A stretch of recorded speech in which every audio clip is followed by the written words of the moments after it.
সবাই কয় প্রেম নাকি কাঁঠালের আঠা, তাহলে ব্রেকআপ কি সরিষার তেল? হ্যালো বন্ধুরা, আসসালামু আলাইকুম। আজকে আমি তোমাগুলোকে কি লই আইছি দেখো।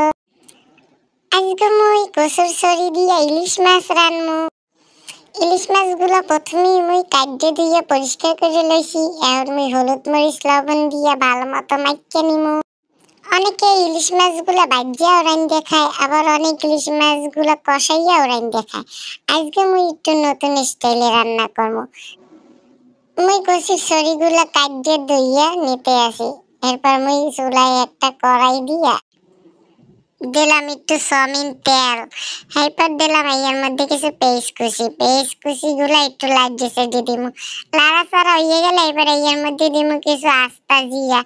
এরপর আবার পেঁয়াজ আর জিরা লাইট একটু ভাজিয়ে দিমু। আমি এর মধ্যে দিয়ে দিলাম কচুর ছড়ি দেওয়া হয়ে গেলে এর মধ্যে দিলাম কতখানি রসুন বাটা।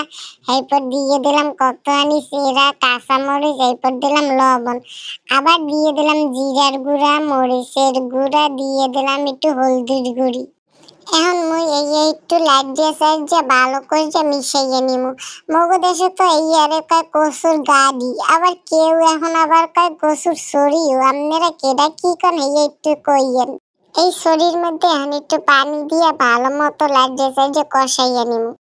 আমাগো কচুর ছড়িটা এখন দেখেন কি সুন্দর কষাইয়া হয়ে গেছে। এখন মুই এর মধ্যে দিয়ে দিমু হুড়ার লগে একটু পানি দিয়ে দিমু আগে যে হলুদ মরিচ লবণ দিয়ে মাখিয়ে থুইছিলাম ইলিশ মাছগুলো এর উপরে দিয়ে একটু লাইট দিয়ে মিশাইয়ে দিমু।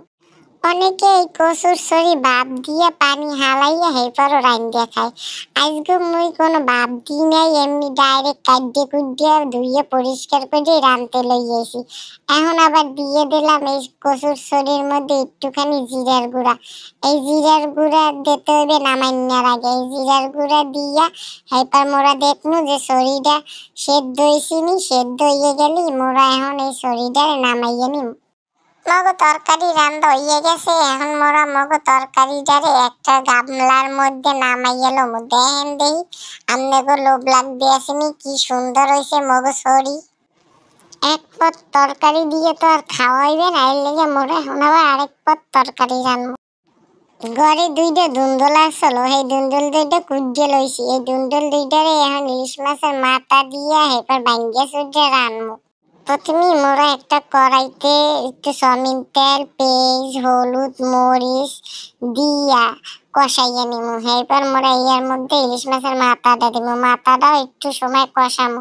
কষানো হয়ে গেলে এরপর মোরা দুন্দুলগুলা দিয়ে দিমু। দিয়ে এরপর লাইট দিয়ে কষাইতে থাকবো। কষানো হয়ে গেলে এরপর মোরা এর মধ্যে একটু পানি দিমু। এরপর সেদ্ধ হয়ে গেলে একটু জিরার গুঁড়ি উপরে ছিটাই দিয়ে নামাই গেলাম।